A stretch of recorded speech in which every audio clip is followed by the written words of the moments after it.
Good morning, listeners of Hot Topic and Fresh News. Today is the 12th of March, 2024, and we've got crucial news to discuss. The start of Ramadan in the Middle East has been tainted by a severe food shortage and continued Israeli strikes in Gaza. A ceasefire, which many had hoped for by the start of the Muslim holy month, has yet to materialize. In the midst of this, Israel's military is investigating a potential major blow to Hamas. They suspect that a high-ranking Hamas commander, Marwan Issa, may have been killed in a recent strike by Israeli fighter jets. If confirmed, Issa's death would be a significant milestone in an already intense conflict.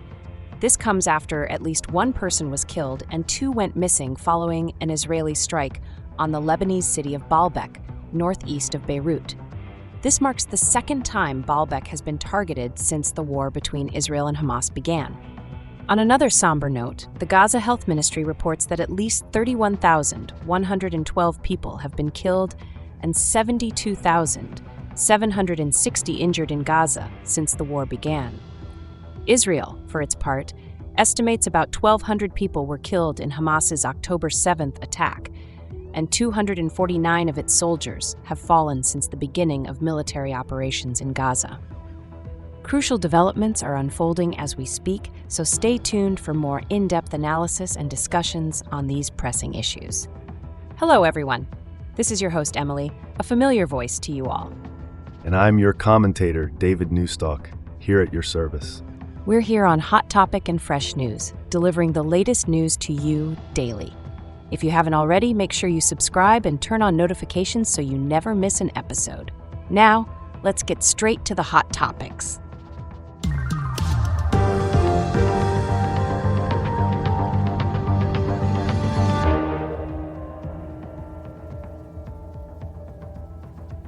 So can you tell us more about the situation in Gaza?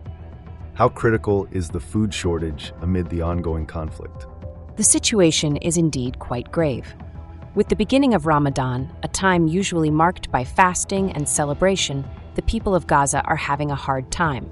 The hoped-for ceasefire did not happen, and the food shortage is severe, making the start of this holy month quite somber.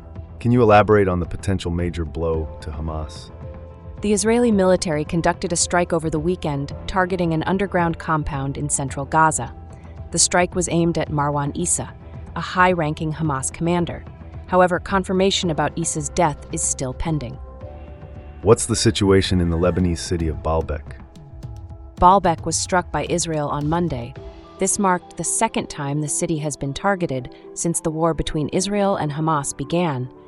At least one person was killed in the strike, and two others are still missing. You mentioned earlier that the Gaza Health Ministry reported a large number of casualties.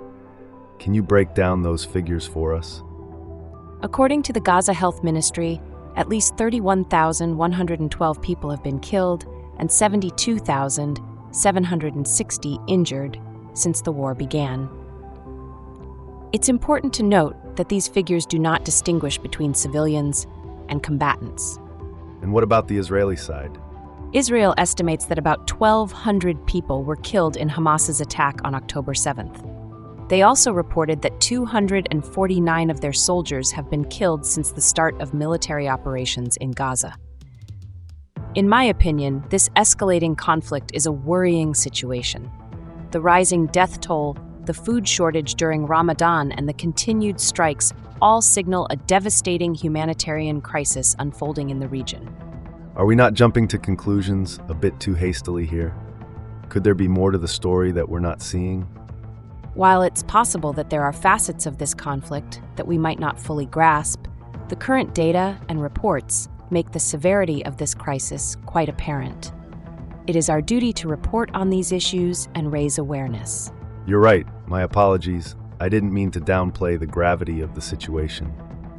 This conflict isn't just limited to Gaza, right? There have been incidents along the southern border region of Israel as well. Yes, most Israeli strikes have actually occurred in the southern border region. Israeli forces have been clashing with Hezbollah fighters who are allied with Hamas in that area for months now. There's another bit of news that has caught my eye. It appears there's been a Houthi strike, resulting in civilian casualties. Can you shed some light on this? U.S. officials have reported that a Houthi strike has resulted in the death of 3 civilian mariners. This marks the first fatalities in the militant group's campaign. What about the ongoing ceasefire negotiations? Any progress there? U.S. Secretary of State Antony Blinken has had a meeting with Israel's Gantz. The negotiations for a ceasefire are ongoing, but there hasn't been a significant breakthrough yet. I understand there's a U.S. plan involving a revitalized Palestinian security force. Can you brief us on that? Yes, there's an improbable U.S. plan for a revitalized Palestinian security force. However, the specifics are currently a bit hazy. It's part of the broader strategy to bring some stability to the region. But given the current circumstances, it seems like a daunting task. So, it appears we have a complex scenario here, with no easy solutions. The ceasefire negotiations, the strikes, and the potential plans for a revitalized Palestinian security force all paint a picture of a situation that's anything but simple. You're right. It's a challenging situation, and we hope for peaceful resolutions to these conflicts. Remember, dear listeners, stay informed and keep an eye on these developments. Thanks for joining us today on Hot Topic and Fresh News. We've delved into some of the most urgent stories unfolding in the Middle East. Your participation and engagement is what makes this all worthwhile. Remember to subscribe and activate notifications so you never miss an episode. Share our channel far and wide. You never know who might benefit from our in-depth analysis. If you enjoyed our conversation, let us know in the comments. Absolutely. Don't be a stranger. We're here every day, dishing out the latest news and analysis. And hey, who knows what'll be in the headlines tomorrow? Could be aliens, could be llamas. You won't know unless you tune in. We truly appreciate your time and interest. We're looking forward to our next episode. It's going to be another insightful discussion, we promise. That's right. We've got plenty more where that came from. But until then, keep your curiosity piqued and your laughter ready, because there's always a lighter side to the news. Stay in the loop. Keep your eyes on the news. Our channel's content will amuse.